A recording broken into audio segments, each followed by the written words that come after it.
ஆண்டவராகிய இயேசு கிறிஸ்துவின் நாமத்தினாலே உங்களை நான் வாழ்த்தி வரவேற்கிறேன். கர்த்தருடைய பெரிதான கிருபையினாலும் அவருடைய பரிசுத்தமுள்ள இரக்கங்களினாலும் கடைசி கால இயக்கங்கள் என்கின்ற அந்த தலைப்பிலே பல விஷயங்களை பற்றி நம்முடைய தியானத்தின் முடிவாக நாம் கற்றுக்கொண்டு வருகின்றோம். கடைசி கால இயக்கங்கள் நாம் ஆரம்ப நாட்களிலே காணப்பட்ட இயக்கங்களைப் போல காணப்படக்கூடியவைகள் அல்ல. இந்த இயக்கங்களுடைய நிலைகளை நீங்களும் நானும் தெளிவான விதத்தில் புரிந்து கொண்டால் மட்டும்தான் இவைகளிலே தேவனுடைய அந்த சித்தத்திற்கு இசைந்த வண்ணமான இயக்கத்தின் ஊடாக பயணப்பட நம்மால் முடியும். பல ஜனங்கள் இந்த இயக்கத்தை பற்றிதான ஒரு புரிந்து கொள்ளக்கூடிய அந்த தன்மைகளை இழந்து போக ஆரம்பித்ததுனால தங்களுடைய மனம் போன வழிகளிலே அவர்கள் பயணப்பட ஆரம்பிச்சிட்டாங்க. இப்போ கர்த்தருடைய வேதம் சொல்கிறது மாதிரி கடைசி கால ஓட்டம்னா எப்படி இருக்கணும், என்ன மாதிரியான வடிவத்திலே காணப்பட வேண்டும், எதை ஆண்டவராகிய தேவனுடைய மனம் நம்முடைய வாழ்க்கையிலே எதிர்பார்க்கிறது, இது ஏற்ற மாதிரியான ஒரு இசைந்த ஒரு அனுபவம் நம்முடைய வாழ்க்கையிலே காணப்பட வேண்டியது அவசியம். இன்னைக்கு ஒரு முக்கியமான ஒரு கருத்தை உங்களோடு கூட நான் பேச வேண்டும் என்று ஆசைப்படுகின்றேன். ஒரு விஷயத்துக்குள்ள நம்ம போகக்கூடிய அந்த காலங்களில் நம்முடைய வாழ்க்கையிலே தேவையான மிக முக்கியமான ஒரு பங்கு என்ன அப்படின்னா எந்த ஒரு விஷயமாக காணப்பட ஆரம்பித்தாலும் அதில் ஸ்திரமாய் நிற்கக்கூடிய ஒரு தன்மை நம்முடைய வாழ்க்கையிலே மிகவும் அவசியம் வாய்ந்த ஒன்று. ஸ்திரத்தன்மைகளை நாம் இழந்து போக ஆரம்பிக்கிறது உண்டானால் நிச்சயமாகவே நம்முடைய வழிகளை விட்டு எளிதாக பிரிந்து போகக்கூடிய ஒரு மக்களாய் காணப்பட முடியும். ஆண்டவருடைய நாமத்தினாலே உருவாக்கப்பட்டிருக்கக்கூடிய அநேகம் ஜனங்களுடைய வாழ்க்கையுடைய நிலைகளை நாம் எடுத்து பார்க்க ஆரம்பிக்கிறது உண்டானால் சில ஜனங்கள் கர்த்தராகிய தேவனுக்குள் ஸ்திரமாய் நின்று தங்களுடைய ஓட்டத்தினுடைய இறுதி பரியந்தம் ஓடி முடிச்சிட்டாங்க. ஆனால் சில ஜனங்கள் ஸ்திரத்தன்மையை இழந்து போக ஆரம்பித்ததுனால பாதி வழியிலே அவர்கள் தங்களுடைய மார்க்கங்களை விட்டு விலகி மார்க்கம் தப்பி அலையும் நட்சத்திரங்களைப் போல விலகி ஓடி போக ஆரம்பிச்சிட்டாங்க. இப்போ நம்முடைய வாழ்க்கையினுடைய நிலைகளை நாம் எடுத்து பார்க்க ஆரம்பிக்கிறது உண்டானால் இது ஆரம்ப நாட்களில் மட்டுமில்லை, இன்னைக்கு இருக்கக்கூடிய இந்த உலக வாழ்க்கையிலும் கூட பல ஊழியக்காரனுடைய நிலைகளை நாம் எடுத்து பார்க்க ஆரம்பிக்கிறது உண்டானால் நம்ம கண்ணுக்கு தெரியுது அவங்க செய்கிற தவறான ஒரு பாதை என்பதை பற்றி. ஆனால் அவங்ககிட்ட நீங்கள் போய் கேட்டிங்கன்னா நான் செய்கிறதான் கரெக்டுங்கிறத பற்றி அவங்க பேசுவாங்க, அவங்களுக்கே தெரியாது. அப்போ ஒவ்வொரு ஆவிக்குரிய விஷயத்திலும் ஒரு மனிதனுடைய வாழ்க்கையில எது தேவை அப்படின்னு பார்த்தீங்கன்னா ஒரு ஸ்திரமான ஒரு நிலை நம்முடைய வாழ்க்கையிலே காணப்பட வேண்டியது அவசியம். இது என்ன ஸ்திரத்தன்மைனா என்ன அப்படின்னு ஒரு சின்ன ஒரு கேள்வி ஒன்று எழலாம். ஆண்டவராகிய இயேசு கிறிஸ்துவுக்கு முன்பதாக பாடுகள் வைக்கப்பட்ட பொழுதிலும் நிறைய அவமானங்கள் வைக்கப்பட்ட பொழுதிலும் நிந்தைகள் வைக்கப்பட்ட பொழுதிலும் எல்லா ஜனங்களாலும் புறக்கணிக்கப்பட்டிருக்கக்கூடிய வாழ்க்கையினுடைய நிலைகள் வைக்கப்பட்ட பொழுதிலும் தன்னுடைய உறுதியிலே ஆண்டவராகிய தேவனை விட்டு விலகினார்னு பாருங்க. அவருக்கு முன்னால இருக்கக்கூடிய ஒவ்வொரு அடிச்சுவடும் அநேகம் விதமான மரணத்தை நோக்கி அழைத்து கொண்டு போகக்கூடிய அடிச்சுவடுகள். ஒவ்வொரு அடிச்சுவடுகளிலும் ஒவ்வொரு முறையும் பல நஷ்டங்களை சம்பாதிக்கக்கூடிய அடிச்சுவடுகள். பல விஷயங்கள்ல தன்னுடைய வாழ்க்கையிலே அநேகம் நன்மைகளை இழக்கக்கூடிய அடிச்சுவடுகள் என்றாலும் கூட தன்னுடைய உறுதித்தன்மையிலே தன்னுடைய ஸ்திரத்தன்மையிலே ஆண்டவராகிய தேவன் விட்டு விலகி போனாலும் பாருங்களேன். அப்போ ஒரு ஸ்திரமான ஒரு வாழ்க்கை நான் எதை ஆண்டவராகிய தேவன் சொல்ல ஆரம்பிக்கிறான்னா ஒரு விஷயத்தை நான் செய்யும்படிக்காக நான் துவங்கிட்டேன்னா அதனுடைய இறுதி பரியந்தம் ஓடக்கூடிய அளவிற்கு அந்த செயல்களின் மூலம் எத்தனை நஷ்டங்கள் வர ஆரம்பித்தாலும் அந்த நஷ்டத்தின் நிமித்தமாக அந்த ஓட்டத்தை நான் நிறுத்தாத அளவுக்கு கடைசி வரைக்கும் ஓடி முடிக்கிறேன். பார்த்தீங்களா, இதற்கு பேர் தான் ஸ்திரமான ஒரு ஓட்டம் என்கிறதை கர்த்தருடைய வேதம் நமக்கு சொல்லுகிறது. இப்போ இந்த ஆவிக்குரிய விஷயத்திலையும் கூட ஒரு ஸ்திரத்தன்மையை கர்த்தராகிய தேவன் எதிர்பார்க்கிறார். அதனால்தான் தம்முடைய வசனத்திலே ஆண்டவராகிய தேவன் நல்ல ஒரு வார்த்தை ஒன்றை இவ்விதமாக எழுதி வைத்திருக்கின்றார். கலப்பையிலே நீ கை வைத்து விட்டால் நீ உன்னுடைய வாழ்க்கையிலே அவைகளை விட்டு ஒரு நாளும் பின்னிட்டு பார்க்கக்கூடாது. அப்படி ஒருவேளை நீ பின்னிட்டு பார்க்கிறது உண்டானால் நீ தேவனுடைய ராஜ்யத்திற்கு தகுதி உள்ளவன் அல்ல என்கிறதை கர்த்தர் பேசினதுக்கு காரணம் அதுதான். நீ எடுத்த அந்த முயற்சியில ஸ்திரமாய் நாம் ஓடி முடிக்க ஆரம்பித்தால் மட்டும்தான் தேவனுடைய திட்டம் உங்கள் மூலமாய் என் மூலமாய் சரியாக விதத்தில் நிறைவாக்கப்பட முடியும் என்று கர்த்தர் நமக்கு சொல்ல ஆரம்பிக்கிறார். ஸ்திரத்தன்மை எந்தெந்த விஷயத்துல நம்முடைய வாழ்க்கையில் ஒரு ஸ்திரமான அந்த நிலைகளை கர்த்தராகிய தேவன் எதிர்பார்க்கிறார். எப்படிப்பட்ட ஒரு வாழ்க்கை நம்முடைய வாழ்க்கையிலே ஸ்திரமான ஒரு நிலைகளிலே காணப்பட ஆரம்பித்தால் தேவ பார்வையிலே அவைகள் விலையேறப்பட்டதாக இருக்க முடியும் என்கிறதை பற்றி சில முக்கியமான கருத்துக்களை உங்களோடு கூட பேச வேண்டும் என்று ஆசைப்படுகிறேன். முதலாவது காரியமாக கர்த்தருடைய வேதம் ஒரு வார்த்தையை நமக்கு சொல்கிறது. சங்கீதங்களின் புஸ்தகம் 17வது அதிகாரம் 5வது வசனம் இந்த வார்த்தையை நமக்கு சொல்கிறது. சங்கீதம் 17வது அதிகாரம் 5வது வசனத்தை வாசிக்கிறேன், கவனிங்க. அது என்ன போட்டுக்கு பாருங்க. என் காலடிகள் வழுவாத படிக்கு என் நடைகளை உமது வழிகளில் ஸ்திரப்படுத்தும். முதல் ஸ்திரம் எங்க இருக்கணும் பார்த்தீங்கன்னா நம்முடைய கால்கள் வழுவி போகாத அளவிற்காக தேவனுடைய வழிகள் எல்லா விதமான வழிகளிலும் நம்முடைய நடைகள் எல்லாம் ஸ்திரமாய் காணப்பட வேண்டியது அவசியம். கர்த்தராகிய தேவன் நமக்கு காண்பித்திருக்கக்கூடிய வழிகள் இடுக்கமும் நெருக்கமுமான வழிகள். வசனமே அப்படிதான் போட்டிருக்கு. தேவனுடைய ராஜ்யத்திற்கு ஜீவனுக்கு போகக்கூடிய வழிகள் நீங்க உங்களுடைய வாழ்க்கையை தேடக்கூட முடியாத அளவுக்கு அது நெருக்கமான குறுகலான வழி என்றாலும் அந்த வழிகளை கண்டுபிடிக்கக்கூடிய மக்கள் சில பேர் தான். அந்த வழிகளிலே அவன் ஸ்திரமாய் தன்னுடைய நிலைகளை பாதுகாத்துக் கொள்ள வேண்டியது அவசியம். கர்த்தருடைய வழிகளைப் போல பல வழிகள் நம்முடைய கண்களுக்கு முன்பதாக மாய தோற்றமாக நிறைய வழிகள் இந்த நாட்களிலே காணப்படக்கூடிய நிலைகளை பார்க்க முடியும். இவைகள் எல்லாம் உங்களையும் என்னையும் பரலோகத்துக்குள்ளாக ஒரு நாளும் கொண்டு போய் சேர்க்காது. இந்த வழிகள் எல்லாம் உங்களுக்கு மாற்று வழிகளாக, அது நம்முடைய மனதிற்கு சந்தோஷத்தை தரக்கூடிய ஒரு வழிகளாக, அது நம்முடைய மனதிலே அநேகம் பரவசங்களை உருவாக்கக்கூடிய வழிகளாக. இப்போ உதாரணமா பாருங்களேன், ஊழியத்தை செய்கிறதுலே பல மார்க்கங்கள் நமக்கு உண்டு. சில ஊழியங்களை நீங்கள் எடுத்து பார்த்தீங்கன்னா லக்ஸூரியஸான ஒரு பாடுகளே வராத ஒரு ஊழியம், ரொம்ப சந்தோஷமாக இருக்கும், லாபகரமான ஒரு ஊழியம். எதை நீங்கள் தொட ஆரம்பித்தாலும் எல்லாவற்றிலும் ஒரு நன்மை, எந்த விஷயத்தின் ஊடாக கடந்து போனாலும் எதிலும் ஒரு குறைவு நம்முடைய வாழ்க்கையிலே வருகிறதே இல்லை, ஒரு நஷ்டக்கணக்கு இது ஒரு ஊழியத்தினுடைய ஒரு காரியம். இதில் போகக்கூடிய மக்கள், அநேக விதமான மக்கள் இந்த ஊழியம் தாங்க, இதுதான் கரெக்டான ஒரு வழி என்பதை பற்றி ஜனங்களுக்கு முன்பதாக போதித்து அந்த வார்த்தைகள் யாவற்றையும் சொல்லிக் கொடுக்க ஆரம்பிக்கிறதை பார்க்க முடியும். இன்னொரு பக்கத்தில் ஒரு ஊழியத்தினுடைய காரியத்தை நீங்கள் பார்க்கலாம். எங்கே போனாலும் உங்களுக்கு அடிபட ஆரம்பிக்கும், எங்கே போனாலும் உங்களுக்கு பாடுகள் வர ஆரம்பிக்கும், எங்கே போனாலும் பிரச்சனை.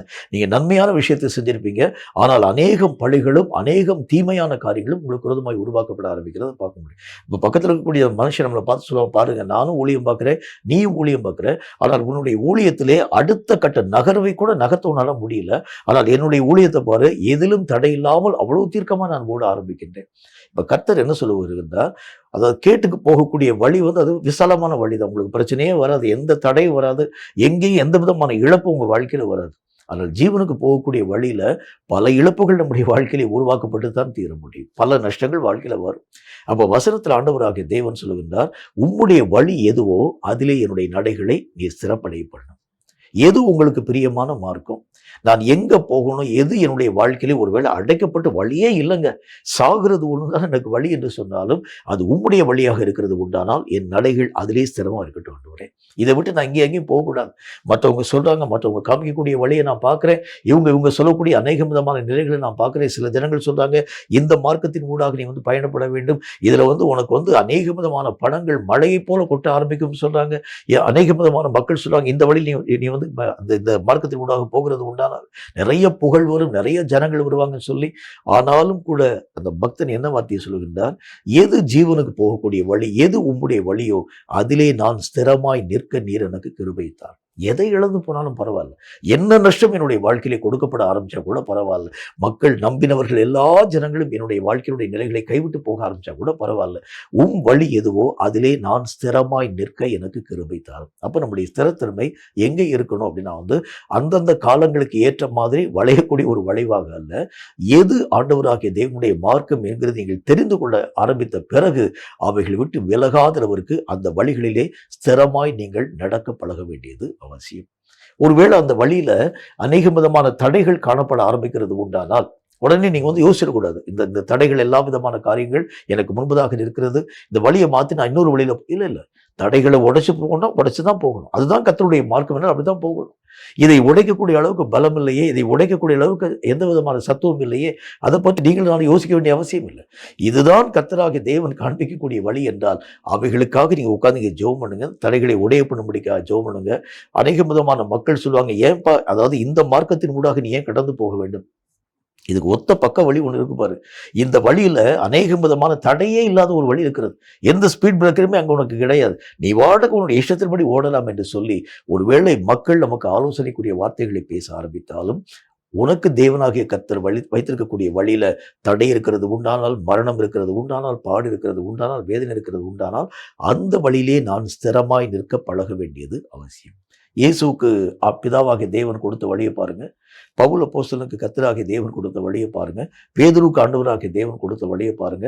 அந்த வழிகள் எல்லா விதமான வழிகளிலும் அவர்களுக்கு அநேக பாடுகள், வேதனைகள், கஷ்டங்கள், உபத்திரவங்கள் வரக்கூடியதாய் விளங்க ஆரம்பிச்சு. அவங்க யோசிச்சிருந்தாங்க, என்ன செஞ்சிருக்கலாம், அந்த யூத மார்க்கத்திற்கு அமைந்த மாதிரி அவங்க பிரசங்கத்தை கொஞ்சம் ட்விஸ்ட் பண்ணி பேசியிருந்தாங்க வச்சுக்கோங்களேன், எல்லா மக்களுடைய வரவேற்புக்கும் அந்த மனிதர்கள் உகந்தவர்களாய் மாற்றப்பட்டிருப்பாங்க. ஆனாலும் கூட தங்களுடைய வழிகளை அவர்கள் மாற்றிக்கொள்ள மனமற்றவர்களாய் தேவனுடைய பாதைகளிலே தங்களுடைய நடைகளை உறுதிப்படுத்தும்படியாய், ஸ்திரப்படுத்தும்படியாய், தங்களுடைய ஓட்டத்திலே நிதானமாய் சரியாய் ஓடி முடிக்கும் ஒரு மக்களாய் விளங்கினாங்க. கேட்கும் கர்த்தருடைய பிள்ளையே, எப்படிப்பட்ட வழிகளை ஆண்டவராகிய தேவன் நமக்கென்று வைத்திருக்கிறாரோ அந்த வழிகளை மாற்ற பிரயாசப்படாதீங்க. அதுக்காக நீங்க ஜெபம் பண்ணுங்க. வழிகளிலே என் நடைகளை ஸ்திரமடைய பண்ணணும்னு ஜெபம் பண்ணுங்க. இதுல நான் ஸ்திரமா நிற்கணும். இது என்னுடைய நம்பிக்கையை உடைக்கக்கூடியதாக இருக்க ஆரம்பித்தாலும், எனக்கு நஷ்டத்தை தரக்கூடியதாய் விளங்க ஆரம்பித்தாலும், இந்த நடைகளிலே நான் ஸ்திரமாய் நடக்க எனக்கு நீ பலத்தை தாரும் ஜெபம் பண்ணுங்க. இப்படிப்பட்ட ஒரு ஓட்டம் தான் ஆண்டவராகிய தேவனால் அங்கீகரிக்கப்பட்ட ஒரு ஓட்டமாய் மாற்றப்பட முடியும் என்று கர்த்தருடைய வேதம் நமக்கு சொல்லுகிறது. இரண்டாவது ஒரு காரியத்தை பாருங்க. எதிலே நம்முடைய வாழ்க்கையிலே ஒரு ஸ்திரமான ஒரு நிலையை கர்த்தராகிய தேவன் எதிர்பார்க்கிறார் என்று பாருங்கள். நீதிமொழிகளின் புஸ்தகத்துல 20வது அதிகாரம் 18வது வசனம் இந்த வார்த்தையை நமக்கு சொல்கிறது. நீதிமொழிகளின் புஸ்தகம் 20வது அதிகாரம் 18வது வசனம் இந்த வார்த்தையை சொல்கிறது. வாசிக்கிறீங்க, கவனிங்க. என்ன வசனம் போட்டு பாருங்க. ஆலோசனையினால் எண்ணங்கள் ஸ்திரப்படும், நல் யோசனை செய்து யுத்தம் பண்ணு. இரண்டாவது, எதுல நம்ம ஸ்திரமா இருக்கணும்னா, கொடுக்கப்படக்கூடிய ஒவ்வொரு ஆலோசனைகள், அது வசனத்தின் மூலமாய் வரக்கூடிய ஆலோசனைகளாக இருக்கலாம், கர்த்தருடைய வாயின் மூலம் வரக்கூடிய ஆலோசனைகளாக இருக்கலாம். எந்த ஆலோசனைகளாய் நம்முடைய வாழ்க்கையிலே ஆண்டவராகிய தேவனால் கொடுக்கப்பட ஆரம்பித்தாலும் அந்த ஆலோசனையிலே நிற்கும்படிக்காக நீங்களும் நானும் ஸ்திரமாய் நிற்க வேண்டியது அவசியம். ஆலோசனைகள் என்று அழைக்கப்படக்கூடியவைகள் ஒருவேளை அந்த நேரத்தில் நம்முடைய மனதிற்கு அநேக விதமான கலக்கத்தை உருவாக்கக்கூடியதாய் விளங்க ஆரம்பிக்கலாம். இது எப்படி நடக்கும்? இது எப்படி இந்த ஒரு காரியம் உருவாக்கப்பட முடியும்? ஆண்டவராகிய தேவனுடைய நாமத்தினால இந்த மாதிரி கேள்வியை பல ஜனங்கள் கேட்க ஆரம்பிச்சாங்க. மரியாளுக்கு முன்பதாக தேவதூதன் திடீரென்று தோன்றி ஆண்டவராகிய தேவனுடைய வித்து உனக்குள்ளாக வைக்கப்பட போகிறதுன்னு சொல்றாரு. உடனே அந்த மரியாள் அம்மா என்ன கேட்குறாங்க அப்படின்னு பார்த்தீங்கன்னா, நான் இன்னும் கர்த்தருடைய நாமத்தினால் நான் ஒரு மேரேஜினுடைய ஒரு காரியத்துக்குள்ளே போகலை, இது எப்படி ஆகும்னு கேட்குறாங்க. பல நேரங்களில் நமக்கு ஒரு சில சந்தேகங்கள் விடுகிறது. இது எப்படி நடக்கும்? ஆண்டவராகிய தேவனுடைய நாமத்தினால கர்த்தராகிய தேவன் நமக்கு சொல்லுகின்றார். ஒரு ஆலோசனை ஆண்டவராகிய தேவன் தருகிறது உண்டான நீங்களும் டவுட் பண்ணக்கூடாது. அந்த ஆலோசனையில் ஒரு உறுதியின் நிலைகளை கர்த்தர் நம்முடைய வாழ்க்கையை எதிர்பார்க்கின்றார். என்னென்னலாம் கர்த்தராகிய தேவன் நமக்கு யோசனை தருகிறார், இது எப்படி என்னுடைய வாழ்க்கையில உருவாக்கப்பட முடியும், இதை எப்படி என்னால் செய்ய முடியும், இவ்வளவு பெரிய ஒரு வேலையை நான் செய்கிறதுக்கு நான் ஏமாத்திரம், இப்படி பல நேரங்களில் நான் என்னுடைய குறைந்த பலத்தை வைத்துக்கொண்டு ஆண்டவராகிய தேவனுடைய யோசனைகளை மதிப்பீடு செய்ய ஆரம்பித்து விடுகிறேன். ரொம்ப தப்பு. கர்த்தராகிய தேவனால் கூடாத காரியம் ஒண்ணுமே இல்லை. உங்களுடைய பலத்திற்கு மிஞ்சினதை தான் கர்த்தராகிய தேவன் உங்கள் மூலம் செயல்படுத்த வேண்டும் என்று விருப்பப்படுகின்றார். எஸ்தர் ராஜாத்தினுடைய பலத்துக்கு மிஞ்சின காரியத்தை தான் கர்த்தராகிய தேவன் அவர்களுடைய கரங்களில் ஒரு பொறுப்பாகவே தர ஆரம்பித்தார். என்ன பொறுப்பை தந்திருக்கிறாரு? ஆண்டவராகிய தேவன் ஒரு நாள் எஸ்தர் ராஜாத்திக்கு முன்பதாக வந்து நின்று, இந்த யூத குலத்தினுடைய ரட்சிப்புக்கு நான் உன்னை வைத்திருக்கிறேன் என்று சொன்னால் அந்த வார்த்தையை எப்படி நம்மால் நம்பியிருக்க முடியும்? யோசிச்சு பாருங்க. அவ்வளோ பெரிய ஒரு சிறையிருப்பிலே நாங்கள் காணப்படுகின்றோம். இத்தனை யூத ஜனங்கள் இருக்கிறாங்க. எல்லா விதமான மக்களும், என்னை போல இருக்கக்கூடிய மக்கள், எல்லா விதமான மக்களும் சிறையிருப்பில் காணப்பட ஆரம்பிக்கிறாங்க. இந்த ராஜாவோ கர்த்தராகிய தேவனை அறியாத ஒரு மனிதன். இப்படிப்பட்ட நிலைகளில் இவ்வளவு பெரிய இஸ்ரவேல் மக்களுக்கு நான் பெரிய ஒரு ரட்சிப்பை உருவாக்குவேன் என்று கர்த்தர் சொல்லக்கூடிய வார்த்தை எப்படி நான் நம்ப முடியும்? நம்ம கேட்டிருக்கணும், அப்படித்தானே? ஆண்டவருடைய வேதம் சொல்லக்கூடிய வார்த்தையின் அடிப்படையில் ஆலோசனைகள் நம்முடைய வாழ்க்கையிலே கொடுக்கப்படக்கூடிய நேரத்தில் உங்கள் சொந்த அறிவினால் அவைகளை நீங்கள் ஆராய்ந்து பார்க்கக்கூடாது. அது ஒருவேளை நம்முடைய புத்திக்கு எட்டாத ஒன்றாக இருக்கலாம். உங்களாலும் என்னாலும் ஆராய்ந்து பார்க்க முடியாத ஒரு காரியமாய் கூட காணப்படலாம். ஆனால் கர்த்தராகிய தேவனுடைய ஆலோசனைகள் நம்முடைய வாழ்க்கையிலே வர ஆரம்பிக்கிறது உண்டானால், வசனத்தில் என்ன போட்டிருக்கு? ஆலோசனையினால் நம்முடைய எண்ணங்கள் எல்லாம் உறுதியாக்கப்பட வேண்டியது அவசியம். இதை சொல்லிட்டாரு கர்த்தர்னா, இது கட்டாயம் நம்முடைய வாழ்க்கையிலே தேவனுடைய நாமத்தினால் உருவாக்கப்பட்டுரும். இப்படி நான் அந்த ஆலோசனையிலே உறுதியாக நான் நிலைத்து நிற்க ஆரம்பித்தால் மட்டும்தான் தேவனுடைய சித்தம் நம்முடைய வாழ்க்கையிலே நிறைவாக்கப்பட ஆரம்பிக்கிறதை கண்கூடாக பார்க்க முடியும். நான் ஏற்கனவே உங்களுக்கு சொன்ன அந்த ஒரு வார்த்தை எனக்கு நினைவிலே வருகிறது. தேவன் இந்த உலகத்திலே பிறந்திருக்கக்கூடிய ஒவ்வொரு மனிதனின் மூலம் இந்த உலகத்தை சீர்படுத்த வேண்டும் என்கிற திட்டத்தை கர்த்தராகிய தேவன் வைத்திருக்கிறார். ஏன்னா சாத்தானுடைய விழுகைக்கு பிறகு இந்த உலகம் தேவனாகிய கர்த்தரால் உருவாக்கப்பட்டிருக்கக்கூடிய நிலைகளை தாண்டி அது தன்னுடைய இஷ்டத்தின்படி இயங்கக்கூடிய இயக்கத்தின் ஊடாக பயணப்பட ஆரம்பிச்சிருச்சு. இப்ப கர்த்தர் மீண்டும் இந்த உலகத்தை சீர்படுத்த வேண்டும் என்று விரும்புகின்றார். அதுக்கு யார் மூலமாய்? கர்த்தர் ஆண்டவராகிய தேவன் தம்முடைய சித்தத்தின்படி இந்த காரியங்கள் யாவற்றையும் உருவாக்க போகிறார் என்றால், ரட்சிக்கப்பட்டிருக்கக்கூடிய அல்லது ஆண்டவராகிய தேவனை ஏற்றுக்கொண்டிருக்கக்கூடிய உங்கள் மூலமாக கர்த்தர் இந்த காரியத்தை செய்ய போறார். இப்ப இதுக்கு என்ன செய்ய போகிறார் என்றால், கர்த்தர் சில ஆலோசனைகளை நம்முடைய வாழ்க்கையில தரப்போறார். இது நம்முடைய மனதிற்கு அப்பாற்பட்ட ஒன்று, நமக்கு தெரியாது. பூமியை சீர்படுத்த வேண்டிய பொறுப்பு கர்த்தருடைய பொறுப்பு. அதை சீர்படுத்த மனிதனுடைய கரங்களை ஆண்டவராகிய தேவன் பயன்படுத்துகிறார். எந்த மனிதனின் மூலமாய் சீர்கேடுகள் பூமியிலே வந்ததோ அதே மனிதனுடைய கரங்களின் மூலமாய் மீண்டும் பூமியை ஸ்திரமடைய பண்ண கர்த்தராகிய தேவன் விருப்பம் கொள்கிறார். அப்ப அதுக்கு என்ன தேவைன்னா, அவர் சொல்லக்கூடிய ஆலோசனைகளை நான் என்னுடைய எண்ணங்களிலே பதித்துக் கொண்டு அவைகளை நான் ஏற்றுக்கொண்டு அவைகளை நான் சிரமாய் நிற்க ஆரம்பிக்கிறது உண்டானால், என்னை கொண்டு இந்த உலகத்தில் என்ன பணியை செய்ய வேண்டும் என்று கர்த்தர் வைத்திருக்கிறாரோ அந்த காரியம் கட்டாயம் நிறைவாக்கப்பட ஆரம்பிக்கும் என்கிறதுல சந்தேகம் இல்லை. என்னை கொண்டு ஏதாகிலும் ஒரு கோடி முனையில ஏதாகிலும் ஒரு காரியத்தை கட்டணும்னு சொல்லி கர்த்தராகிய தேவன் வச்சிருந்தானா நான் செஞ்சு முடிச்சிருவேன். அப்ப என்னை கொண்டு என்ன மாற்றத்தை இந்த உலகத்திலே உருவாக்க வேண்டும் என்று கர்த்தர் திட்டம் வைத்திருக்கிறாரோ இவைகள் எல்லாம் என் மூலம் உருவாக்கப்பட வேண்டும் அப்படின்னு சொன்னா ஒரே ஒரு மார்க்கம் தான் உண்டு. நம்முடைய ஆண்டவராகிய தேவனால் கொடுக்கப்பட்டிருக்கக்கூடிய ஆலோசனையினால நான் என்னுடைய எண்ணங்களில் ஸ்திரமாய் நிற்க பழக வேண்டியது அவசியம். இன்னைக்கு இருக்கக்கூடிய பெரிய பிரச்சனை என்னன்னு பார்த்தீங்கன்னா, ஒவ்வொரு மனிதனும் பக்கத்தில் இருக்கக்கூடிய மனுஷனை பார்த்து அப்படியே வந்து அவங்க ஓடுற மாதிரி அப்படியே தன்னுடைய ஓட்டத்தையும் மாற்றி அமைத்துக் கொள்ளக்கூடிய நிலைகளை பார்க்க முடியும். ஒரு தீர்க்கதரிசி வந்துட்டான்னு வச்சுங்களேன், அந்த தீர்க்கதரிசி மாதிரி அநேக விதமான மக்களும் தாங்களும் தங்களுடைய பங்குக்கு தீர்க்கதரிசியாக வந்துடுவாங்க.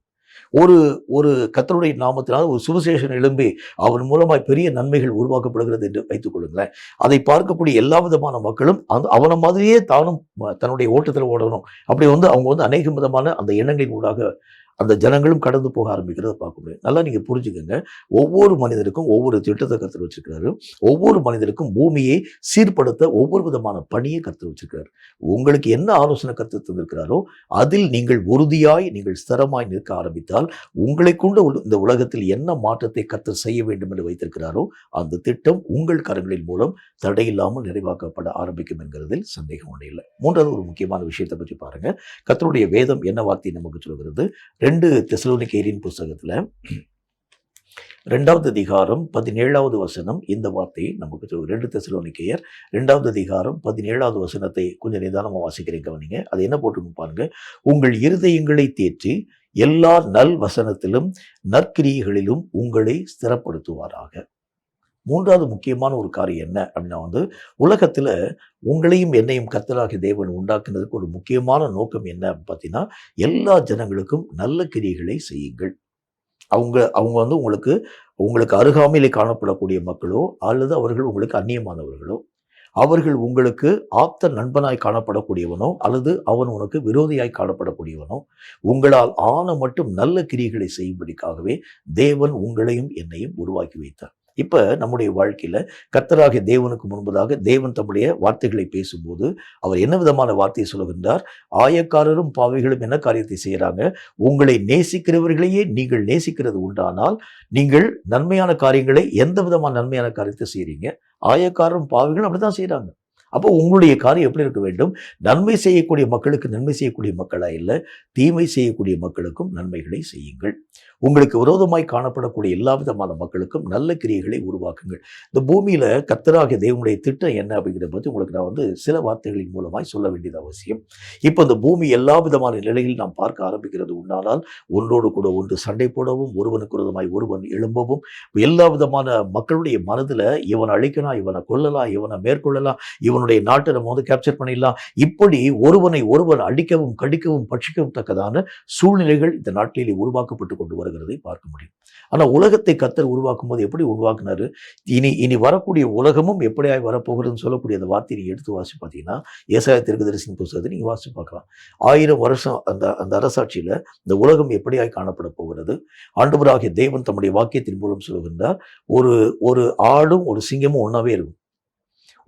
அதாவது பூமியில காணப்படக்கூடிய ஒரு சிறு குழந்தையினுடைய கை அநேக விதமான பாம்பு புற்றினுடைய வாயில கொண்டு வைக்கப்பட்டிருக்கும். அதுல எந்த விதமான சேதமும் வராது. அப்படின்னா என்ன அர்த்தம்? யாரும் யாருக்கும் தீங்கு செய்யாத ஒரு நிலைகளை உருவாக்குறது தான் கர்த்தருடைய திட்டம். இந்த உலகமே அப்படிதான் உருவாக்கப்பட்டது. ஆனா இப்ப சாத்தானுடைய விழுகைக்கு பிறகு எல்லா விதமான மக்களுடைய மனதிலும் சுயநலம் மிகுந்த ஒரு வாழ்க்கை, எல்லா விதமான மக்களையும் கொலை செய்யக்கூடிய ஒரு வாழ்க்கை, அவனுடைய உரிமைகளை என் உரிமையாக்கக்கூடிய ஒரு வாழ்க்கை என்று சொல்லி உலகத்துல அநேகம் பேதகங்கள் உருவாக்கப்பட்டிருக்கக்கூடிய நிலைகளை பார்க்க முடியும். இப்ப கர்த்தர் என்ன காரியத்தை சொல்கிறார்? மீண்டும் இந்த காரியங்கள் ஆண்டவராகிய தேவனுடைய இஷ்டத்தின்படி சீராக்கப்பட வேண்டும். அதுக்கு செய்ய வேண்டியது என்ன? ஆண்டவராகிய தேவனால் தேர்ந்தெடுக்கப்பட்டிருக்கக்கூடிய எல்லா மனிதர்களும் நல்ல கிரியைகளை செய்யுங்கள். தீமை செய்யக்கூடிய மக்களையும் மன்னிங்க. குற்றம் செய்யக்கூடிய மக்களுக்கு விரோதமான காரியத்தை நீங்க யோசிக்காதீங்க. உங்களுடைய உரிமைகளை பறித்துக் கொள்ளக்கூடிய மக்களுக்கு நீங்களும் நானும் அநேகம் விதமான அவங்களுடைய வாழ்க்கையை அவங்களுடைய வாழ்க்கையை கெட்டுப்போக பண்ணக்கூடிய எந்த விதமான சூழ்நிலைகளை உருவாக்காதீங்க. அவங்களுக்கு நன்மையான காரியத்தை செய்யுங்க. கர்த்தர் உண்டாக்கின உலகம் அப்படிப்பட்டது தான். அப்போ இதுதான் ஆண்டவராகிய தேவனுடைய வழி, இதுதான் கர்த்தராகிய தேவனுடைய மார்க்கம். அப்ப கர்த்தர் என்ன விதமான வார்த்தையை சொல்லுகின்றார்? நற்கிரியைகளை செய்யக்கூடிய விஷயத்துல ஒரு நாளும் நீங்களும் நானும் பின்தங்கி விடக்கூடாது. அந்த காரியத்தில் நீங்கள் நானும் ஸ்திரம் உள்ளவர்களாக எவ்வளவு தூரம் என்னால் நல்ல கிரியைகளை செய்ய முடியும். ஏன்னா இதுதான் கர்த்தருடைய விருப்பம். ஆண்டவராகிய இயேசு கிறிஸ்து இந்த பூமியிலே வரும்போது எப்படி வந்தார்? இந்த வசனத்தை எல்லாம் பார்க்கலாம் பாருங்க.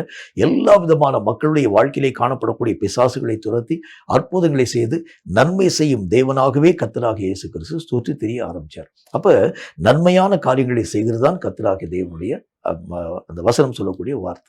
நம்முடைய வாழ்க்கையில எப்படிப்பட்ட ஒரு வாழ்க்கையின் ஊடாக பயணிக்க வேண்டும் அப்படின்னா, வேதம் சொல்லக்கூடிய நல்ல ஒரு கருத்தின் அடிப்படையில் நல்ல கிரியைகளை பூமியில் எங்கும் நீங்கள் செய்து பூமியை நல்ல கிரியைகளினால் நிரப்புங்கள்னு கர்த்தர் நமக்கு சொல்லுகின்றார். இதுல நீங்க உறுதியா நில்லுங்க, ஸ்திரமா நில்லுங்க.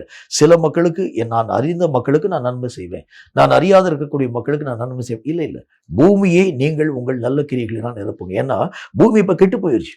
நல்ல கிரியைகளினால் நிரப்பப்பட்ட உலகமாய் உருவாக்கப்பட்டிருக்கக்கூடிய இந்த உலகம் இப்ப நல்ல கிரியைகளை பூமியானது இழந்து போய் அநேகம் தீமையான பொல்லாத கிரியைகளினால் நிரப்பப்பட்டிருக்கக்கூடிய நிலைகளின் ஊடாக கடந்து போயிடுச்சு.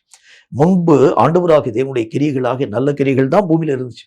ஆனா இப்ப சாத்தான் எப்போ இந்த பூமிக்குள்ளாக மெய்யாகவே தள்ளப்பட்டு போனானோ, இப்ப சாத்தானுடைய கிரியைகளாகிய தீமைகள் தான் உலகம் எங்கிலும் நிறைந்திருக்கிறத பார்க்க முடியும். இப்ப கர்த்தர் என்ன விதமான வார்த்தையை சொல்கின்றார்? நல்ல கிரியைகளை செய்து தீமையாகிய சாத்தானுடைய கிரியைகளை புறம்பே தள்ளுங்கள். இதுதான் கர்த்தராகிய தேவனுடைய தன்மை.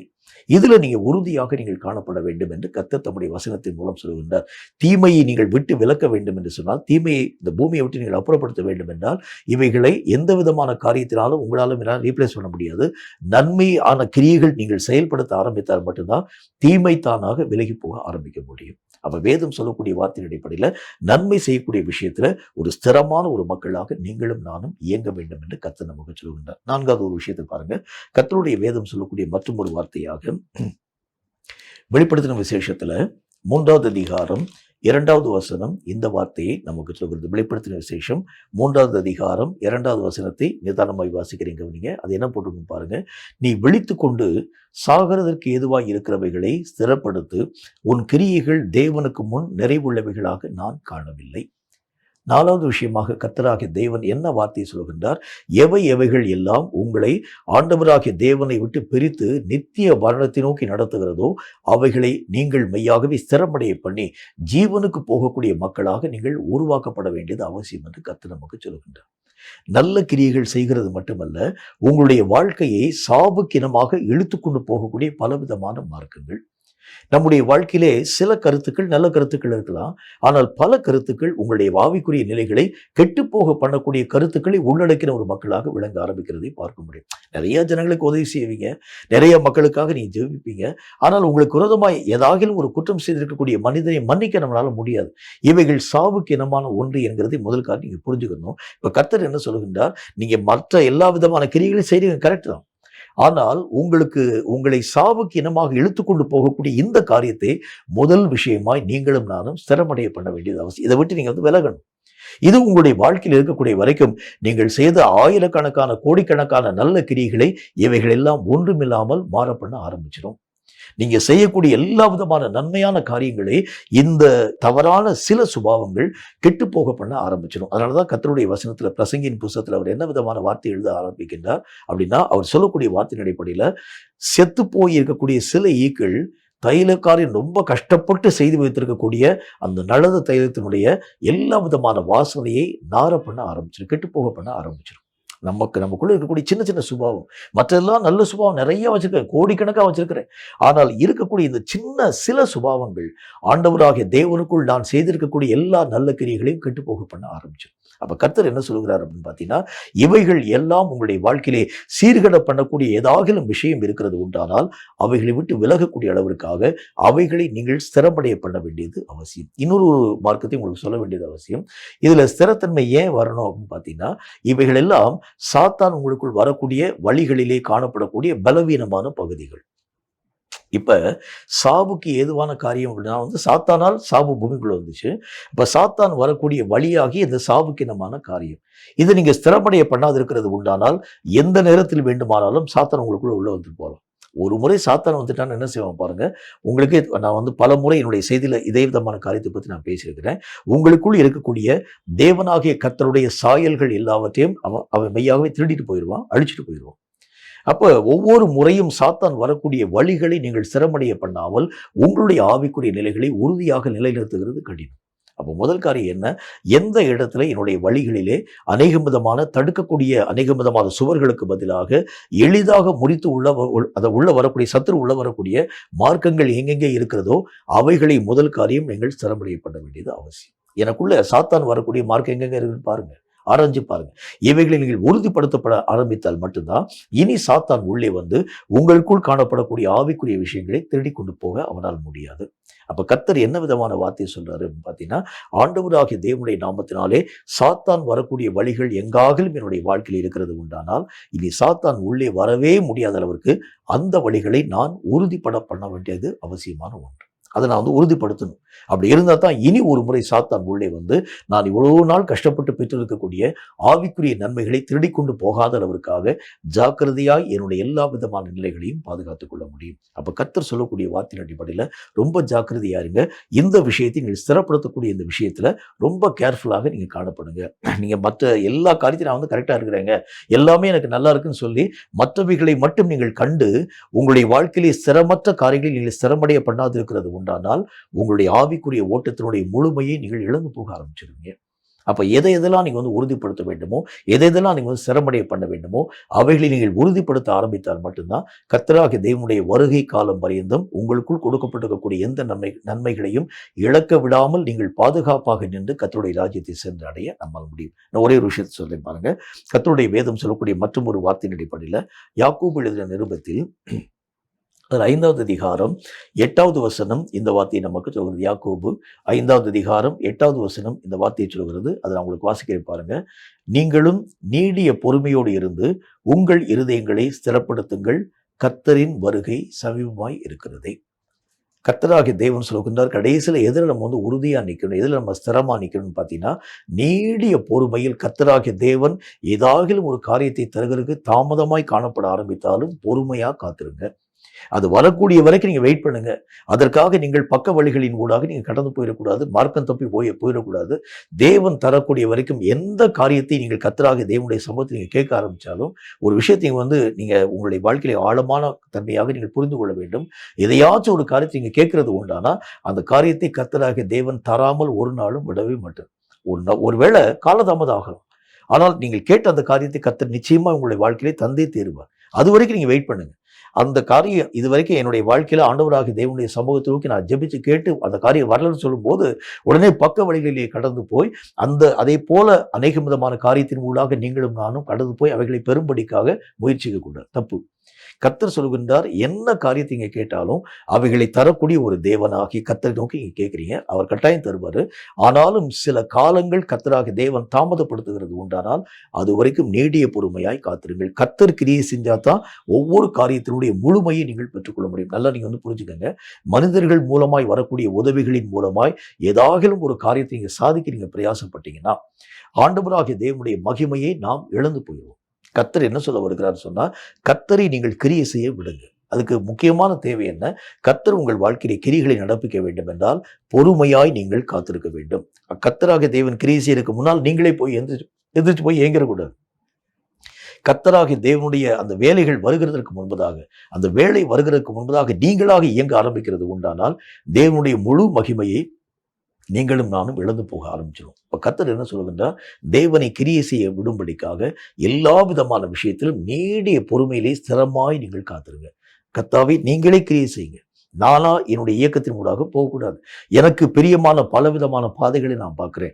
மக்களுடைய உதவிகளின் மூலமா இந்த ஒரு காரியத்தை செய்யலாம்னு சொல்லி நிறைய ஜனங்கள் யோசனை சொல்றாங்க.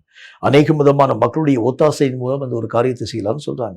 அநேக விதமான நிறுவனங்களின் மூலமாக வரக்கூடிய உதவியின் மூலமாக இந்த ஒரு காரியத்தை செய்யலாம்னு சொல்லி பலவிதமான மக்கள் யோசனை சொல்றாங்க. ஆனாலும் கூட ஆண்டவரே, நீர் என்னுடைய வாழ்க்கையை கிரியை செய்யும்படிக்காக உம்முடைய கிரியைகள் வர நான் பொறுமையாய் காத்திருக்கிறேன்னு சொல்லி நீங்க அந்த காத்திருக்கக்கூடிய விஷயத்துல ஸ்திரமாய் இருக்க வேண்டியது அவசியம். அந்த பொறுமையினுடைய கடைசி வரைக்கும் நீங்க வெயிட் பண்ணணும். கர்த்தர் கிரியை செய்யக்கூடிய வரைக்கும் நீங்க வெயிட் பண்ணணும். அதனால தான் கர்த்தருடைய வேதம் என்ன வார்த்தையை சொல்கிறது, கடைசியில் அந்த ஒரே ஒரு வார்த்தையை சொல்லி முடிக்கிறேன். ஆண்டவராகிய தேவனை நீங்கள் முழுவதுமாய் அறிந்து கொள்ள வேண்டும் என்றால் நீங்கள் அமர்ந்திருந்து நானே தேவன் என்று அறிந்து கொள்ளுங்கள். அமர்ந்திருந்து அர்த்தம் பொறுமையா காத்திருங்கன்னு அர்த்தம். பொறுமையா வெயிட் பண்ணுங்க.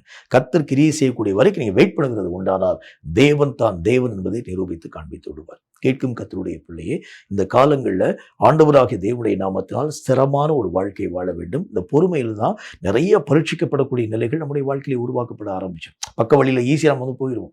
ரொம்ப கேர்ஃபுல்லாக ஜாக்கிரதையாக நம்முடைய வாழ்க்கையிலே ஒவ்வொரு காரியத்திலும் ஸ்திரமாக நாம் நிற்க பழக ஆரம்பித்தால் மட்டும்தான் வேதம் சொல்லக்கூடிய வார்த்தையின் அடிப்படையில் நன்மையான காரியங்களை பெற்றுக்கொள்ள நம்மால் முடியும். குறுக்கு வழியில் ஆண்டவராகிய தேவன் நினைச்சிருந்தான்னா இந்த உலகத்திலே காணப்படும் எல்லா மக்களுக்கும் சுவிசேஷத்தை அறிவிக்க அவனால முடிஞ்சிருக்கும். அங்க இருக்கக்கூடிய அந்த சீஷர்கள் எல்லாம் வந்து கர்த்தராகிய தேவனை பார்த்து சொன்னாங்க, நீங்க செய்யக்கூடிய அற்புதத்தை அதாவது அங்க இருக்கக்கூடிய அந்த அநேக விதமான ஆளுகை செய்யக்கூடிய அதிபதிகளுடைய அரண்மனையில போய் நீங்க செஞ்சிருக்கிறது உண்டானால் உலகம் எல்லாம் உண்மை அறிந்திருக்குமே என்கிறதை பற்றி அந்த ஜனங்கள் பேசுறாங்க. ஆனால் குறுக்கு வழியை கர்த்தராகிய தேவன் தேர்ந்தெடுக்காம பிதாவாகிய தேவன் காண்பித்த அந்த வழிகள் நிறைவாகப்படும்படி எப்படி பொறுமையாக காத்திருந்தாரோ அதே மாதிரி நீங்கள் வந்து காத்திருக்கணும். கர்த்தராகிய தேவனுடைய கிரியைகள் தான் ஒளிந்து போகாத கிரியைகள். அவைகள் இந்த பூமியிலே வர ஆரம்பிக்கும் போது தான் பூமியினுடைய நிலைகள் சீராக்கப்பட முடியும். அப்ப கர்த்தராகிய தேவன் கிரியைகளை செய்யக்கூடிய அளவிற்கு நீங்கள் பொறுமையாய் காத்திருக்க ஆரம்பித்தால் நிச்சயமாய் மகிமையான காரியங்களை உங்கள் மூலம் கர்த்தர் நிறைவாக்கி தருவார் என்பதில் சந்தேகம் ஒன்றுமில்லை. தலைகளை தாழ்த்தி கண்களை மூடி கர்த்தரை நோக்கி நாம் ஜெபம் செய்வோம். எங்களை அதிகமாக நேசிக்கிற எங்கள் அன்பின் பரலோக பிதாவே, ஸ்திரமான ஒரு வாழ்க்கையை பற்றி நீர் எங்களுக்கு தேவையான காரியங்களின் மூலமாய் பேசி கொண்டு வந்தீர். ஒரு மனிதனுடைய ஆவிக்குரிய நிலை எந்தெந்த விஷயத்திலே ஸ்திரமாய் காணப்பட வேண்டும் என்கிறதை பற்றி கர்த்தர் எங்களுக்கு தெளிவாய் சொன்ன ஒவ்வொரு வார்த்தைக்காக ஸ்தோத்திரம். உங்களுடைய வழிகளை விட்டு விலகாத ஒரு ஸ்திரத்தன்மை, தேவனாகிய கர்த்தருக்குள் ஆலோசனை செய்யக்கூடிய ஒரு ஸ்திரத்தன்மை, நல்ல கிரியைகளை செய்யக்கூடிய ஸ்திரத்தன்மை, சாவுக்கு ஏதுவான காரியங்களை கர்த்தராகிய தேவனுடைய நாமத்தினால் சிரமடைய பண்ணி சாத்தான் வரக்கூடிய வழிகளை அடைக்கக்கூடிய ஒரு ஸ்திரமான ஒரு வாழ்க்கை, கடைசியிலே கர்த்தருடைய கிரியைகள் இந்த பூமியிலே நிறைவாக்கப்படும்படி பொறுமையினால் நாங்கள் எங்களுடைய நிலைகளை பாதுகாத்துக் கொள்ளக்கூடிய ஸ்திரமான ஒரு வாழ்க்கை. இந்த வார்த்தைகளை கேட்கும்படி பிள்ளைகளுடைய வாழ்க்கையிலே இத்தனை விதமான விஷயங்களிலும் ஒரு ஸ்திரமான வாழ்க்கை வாழ பழக ஒவ்வொருவருக்கும் கிருபை தர வேண்டும் என்று நாங்கள் ஜெபிக்கிறோம். எங்களை குறித்ததான திட்டங்கள் எங்கள் வாழ்க்கையில் நிறைவாக்கப்பட நாங்கள் எங்களுடைய கரங்களிலே கொடுக்கப்பட்டிருக்கக்கூடிய ஒவ்வொரு ஓட்டத்திலும் ஸ்திரமாய் எங்கள் நிலைகளை நாங்கள் பாதுகாத்துக் கொள்ள இந்த வார்த்தைகளை கேட்கும் ஒவ்வொரு பிள்ளைகளுக்கும் கிருபைகளை தந்து ஆசீர்வதிக்க வேண்டும் என்று இயேசு கிறிஸ்துவின் நாமத்தினால் வேண்டிக் கொள்கிறோம் எங்கள் பரிசுத்தமுள்ள பிதாவே. ஆமேன், ஆமேன். இந்த வார்த்தைகளை கேட்டு உங்கள் ஒவ்வொருவரையும் கர்த்தர் அளவில்லாமல் ஆசீர்வதிப்பாராக. ஸ்திரமாய் நாம் நம்முடைய நிலைகளிலே மெய்யாகவே கர்த்தராகிய தேவனுக்குள் காத்திருக்க ஆரம்பித்தால் மட்டும்தான் நம்மை கொண்டு கர்த்தராகிய தேவனுடைய இயக்கம் இந்த பூமியிலே கடந்து வருகிறதையும் பூமி ஆண்டவராகிய தேவனுடைய சித்தத்தின்படி உருவாக்கப்பட ஆரம்பிக்கிறதையும் கண்கூடாக பார்க்க முடியும். கர்த்தர் இயங்கும்படிக்காக நீங்கள் கர்த்தராகிய தேவனுக்குள் நீடிய பொறுமையோடு கூட ஸ்திரமாய் நீங்கள் காத்திருக்க ஆரம்பிக்கிறது உண்டானால் இந்த உலகத்திலே கர்த்தருடைய இயக்கம் மெய்யாகவே கடந்து வர முடியும். கர்த்தர் தேவனாகிய கர்த்தருடைய சித்தத்தின்படி இந்த உலகத்தை உருமாற்றம் அடைய செய்து தம்முடைய பரிசுத்தமுள்ள மகிமை இந்த உலகத்திலே நிரூபித்து காண்பிக்க நீங்களும் நானும் பொறுமையாய் காத்திருக்க பழக வேண்டியது அவசியமான ஒன்று. கர்த்தர் தாமே நம் ஒவ்வொருவரையும் அளவில்லாமல் ஆசீர்வதிப்பாராக. ஆமென்.